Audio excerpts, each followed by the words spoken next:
Hi, tonight I'm going to talk about two things related to the gut and to our intestines that may be directly correlated. And that I'm listening to a podcast right now about the differences between inflammatory bowel disease and irritable bowel syndrome, which are sometimes totally connected. The inflammatory conditions can be related to a lot of inflammation that might be totally related to either a bad bacteria that you are ingesting. Maybe you're overdoing something that you've eaten that is contaminated. So with a background in kitchen management and understanding what foods sometimes are contaminated with different things, maybe cause a huge issue with the inflammation in your gut. Now, inflammation can occur anywhere in your body, but when the entire intestine is filled with inflammation, your bowel can't function and things close down. So inflammatory bowel sometimes can be related to some other things going on in your body. And maybe it's like total body shutdown, can be related to heart conditions. It can be related to sepsis. It can be related to many things. So another thing to consider is the irritable bowel syndrome, which I have in my book, can be related to irritable mouth syndrome, because sometimes you're in a lot of pain or you're experiencing some difficulty. And this, I believe, is totally related to our ingestion of too much sugar, too many carbs. It could be too much calcium or any of the electrolytes or minerals. You know, you're ingesting too much. And sometimes we don't take into consideration eating too much potassium. But that also can reach a level that can cause a huge problem with the intestines, the heart, and many other issues throughout the body, and muscle spasms and all kinds of things. So it can aggressively cause problems with the colon. I have another video that you might want to look at that's about preventing bowel blockages, and that is related to both of the inflammatory bowel conditions and in conjunction with irritable bowel syndrome.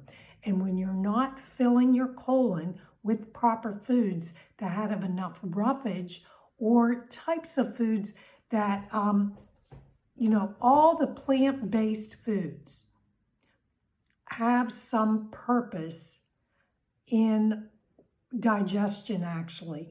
So you might see a dog go eat grass, and that there's a purpose for that. The dog either needs greens, or it needs to go to the bathroom and can't go, can feel it, or is nauseated, and so it goes out and it eats grass, and that grass has a purpose for that dog, to try to eliminate. Some of the foods that we eat, that we sometimes take advantage of and don't even realize, could cause some severe issues with these osmotic shifts in the colon. And those osmotic shifts can be very aggressive. Now, aggressive detoxing can occur when you start eating some of these more natural foods. And I have that in my book too, that too much of an aggressive detox can cause some really aggressive issues in the gut. So you have to be mild with introducing some of these foods while you're going through your body cleanse, because you're going to try to cleanse the body, but it's got to be very carefully done. Some of the things that we don't take into consideration are aloe vera, rhubarb. These types of foods, if you think about them, they have a slimy consistency. So when we eat these foods, no matter if they're cooked or whatever, When you eat onions, same thing. They also have a specific, they're included in the FODMAP diet. These onions, aloe vera, rhubarb, different types of vegetation have these types of ways to get things through the body, okay, through the intestinal tract. If you overdo it, you're going to have diarrhea. If you don't eat enough of it or don't have small intermittent bits of this type of food, then you're going to get blocked up. So there's something called resistant starches. I'm a little concerned about what they're trying to talk about with that, because some of these resistant starches that are mentioned, they are also mineral-based starches, and I'm very careful with the white types of food because of the glycemic impact that it has on the bloodstream. Now, a potato is much better to eat a potato than it is to eat refined white bread. The potato is a more natural, but you got to know what soil it comes from and how much of a potato you're going to eat. And it has to be cooked to some degree because our body can only break down so much of the food. And we have, by probably the age of 20, have already exhausted some of those cells in your pancreas. So you might need some assistance to get some of these foods broken down. Give that pancreas a rest for it to get back on track. Now, these autoimmune conditions, these are cells rebuilding. You have probably burnt out some of these cells from your lifestyle conditions. So just take that into consideration. You want to help your body rebuild these cells. And there are cycles for the red blood cells to rebuild and break down. So your body's going through that process also. So we got to be kind to our body, be kind to our pancreas, and know that there was also mention of plantain. And I just happened to find this beautiful new type of I want to call it's called green goo. And it's for, issues with poison ivy. So there's so many different types of plant-based products that are, they're either botanicals or herbs, and they help to reduce the inflammation, to reduce the itching, all kinds of things. Just remember, these are topical agents. If you're ingesting that, whatever it is, then you must be careful about how much you're putting on your body. I do not believe in sugar scrubs.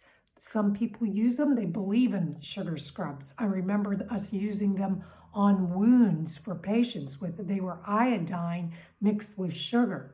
And I believe, because these were mostly diabetics, that, we were just feeding more bugs in that way.